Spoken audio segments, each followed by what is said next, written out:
आणि भारतीय जनता पक्षाला अधिक मजबूती मिळण्याकरता धैर्यशीलचं नेतृत्व महत्वाचं आहे.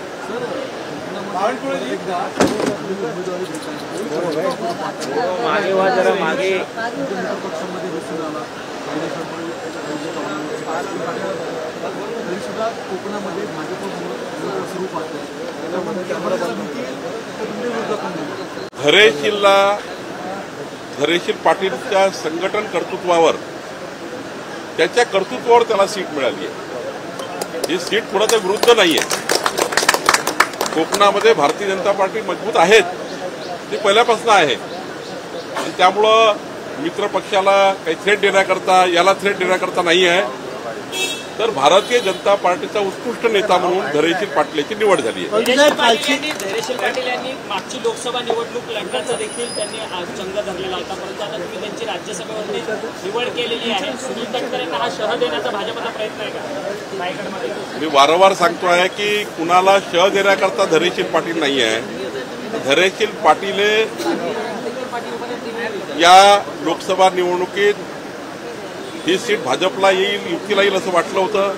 आम्हाला युतीमध्ये आम्हाला मिळेल, पण जेव्हा ही सीट सुनील तटकरे यांना मिळाली तेव्हा आमचे रवींद्र चव्हाण, धैर्यशील पाटलांना आमची संपूर्ण टीमनी हृदयापासून सुनील तटकरे यांना निवडून आणण्याकरता काम केलं आणि प्रचंड ताकदीने सुनील तटकरेच्या मागे आमची टीम उभी राहिली.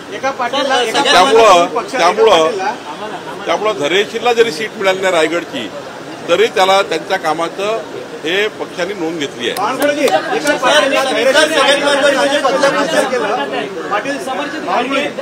हर्षवर्धन पाटील अनेक दुसऱ्या फळीतले नेते आता शरद पवारांच्या संपर्कात आहेत. ते पक्षप्रवेश करण्याच्या उंबरठ्यावरती आहे. महायुतीमध्ये कुठेतरी बिघाड आहे. काही ठिकाणी ज्या उमेदवारी आम्ही देऊ शकत नाही त्या ठिकाणी आमचे काही नेते हे विरोधी पक्षाच्या संपर्कात आहे.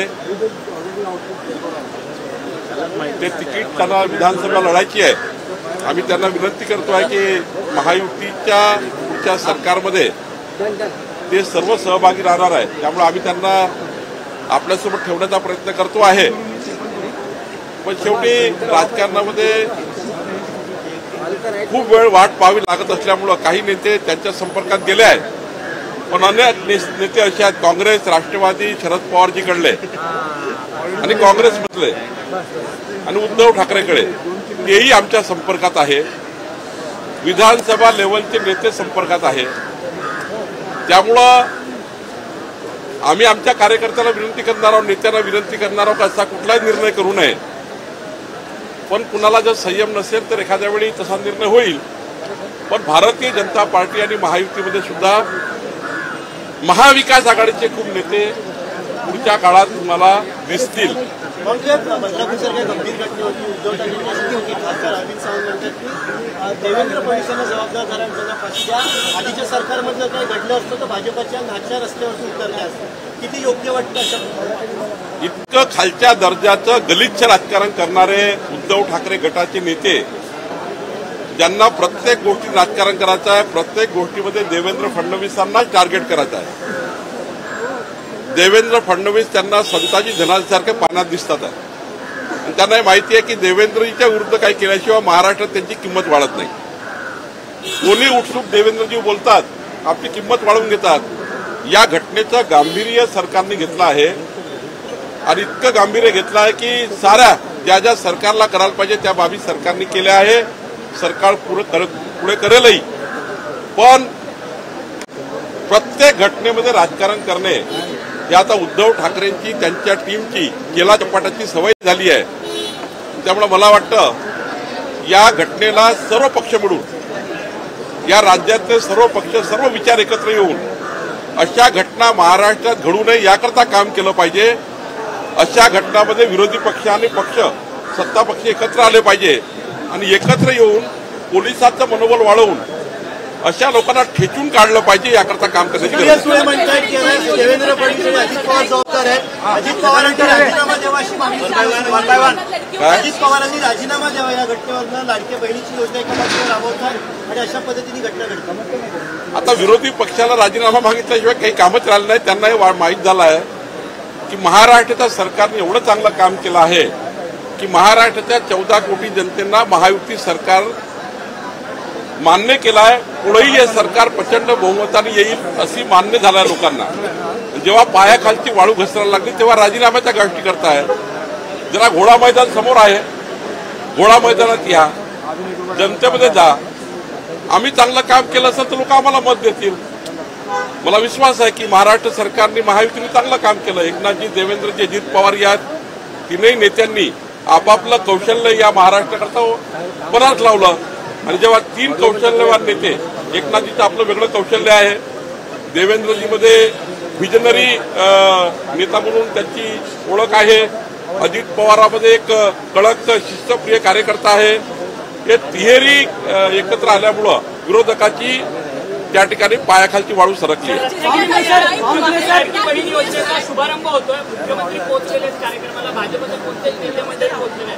भाजपने बहिष्कार घातला का कार्यक्रम? काहीतरी नरेटिव्ह सेट करता, काहीतरी निगेटिव्हिटी तयार करताय, काहीतरी आपला मीडिया निगेटिव्हिटी तयार करतं. रोज एकत्र आहेत. एखाद्या कार्यक्रमात मुख्यमंत्री जातील, एखाद्या कार्यक्रमात देवेंद्र जातील, तिघही एकत्र राहिले पाहिजे. तुम्हाला असं का वाटतं?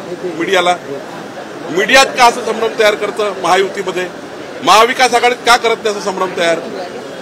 अरे बाबा, आपल्याला माझी विनंती आहे की असं कुठलेही संभ्रम तयार नसते करायचे. प्रत्येक कार्यक्रमात तिघे गेले पाहिजे असं आवश्यक आहे का?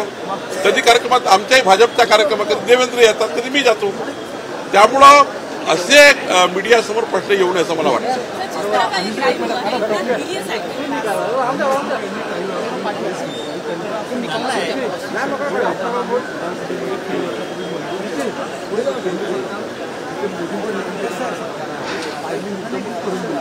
काही लोकांना रोज प्रेस कॉन्फरन्स घेऊन मोदीजी आणि देवेंद्रजीवर बोलल्याशिवाय त्याला झोपही लागत नाही, त्यांचं महत्वही वाढत नाही. म्हणून अशा प्रकारच्या पत्रकार परिषदा होत असतात, त्याला खूप महत्व द्यायची गरज नाही.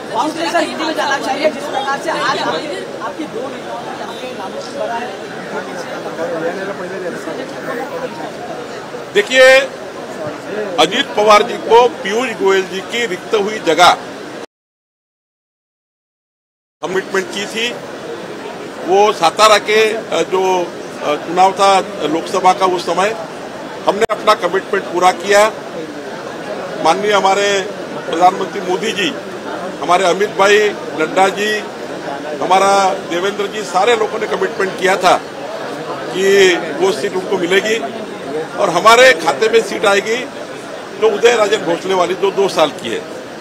तो आज धैर्यशील पाटिल जी को हमने, हमारे केंद्रीय पार्लियामेंट्री बोर्ड ने मान्यता दी है. हमने आज नामांकन भरा है और मुझे इस बात का अभिमान है कि धैर्यशील पाटिल जैसा सच्चा, ईमानदार, अच्छा संगठक रविंद्र चौहान जी के साथ मिलकर कोकण की भूमि में मजबूत पार्टी बनाएंगे. मुझे अभिमान है कि एक धैर्यशील पाटिल जैसे अच्छे कार्यकर्ता को पार्टी ने न्याय दिया और हमारे सारे कार्यकर्ता और नेता यहाँ पर बहुत उल्लास से धैर्यशील पाटिल जी के साथ खड़े हैं. और हमारी आज हमने नामांकन भरा है तो निश्चित रूप से बहुत फायदा पार्टी को होगा.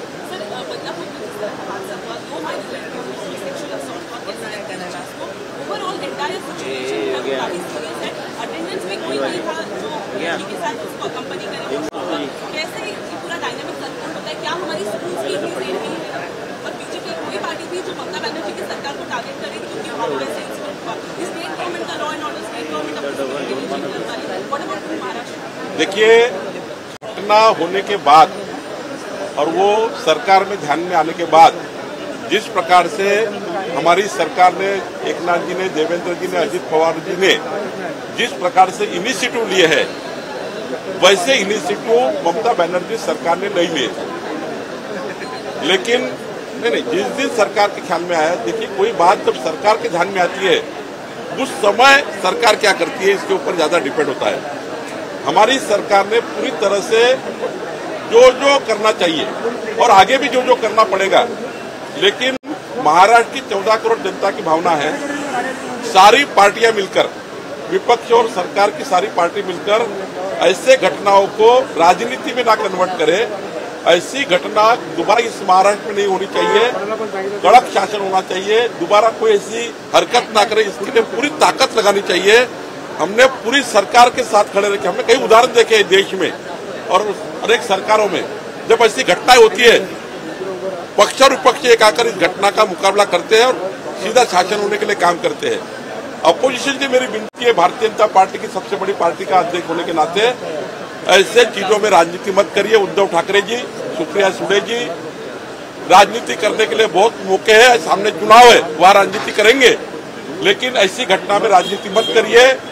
सारे मिलकर इस घटना को अंतिम करने के लिए और सजा दिलाने के लिए काम करें। सर, बात करते हैं सुप्रिया सुले हो या अरविंद सावंत या संजय राउत, ये लगातार मांग करें देवेंद्र फडणवीस हो या देवेंद्र फडणवीस जी का नाम लिए बगैर कई लोगों को नींद नहीं लगती है। देवेंद्र फडणवीस जी ऐसे नेता है कि जिनको बारे में कुछ बोले तो लोग थोड़े टीवी देखते हैं। आपका भी टीआरपी बढ़ता है, इसलिए नेताओं का भी टीआरपी बढ़ाने के चक्कर में है। वो देवेंद्र जी के नाम सवेरे शाम तक लेते हैं, माला जपते हैं, उससे उनको अच्छा लगता है। और देवेंद्र जी को बारे में कितना भी कुछ कहे तो महाराष्ट्र की 14 करोड़ जनता देवेंद्र जी के साथ है। धन्यवाद।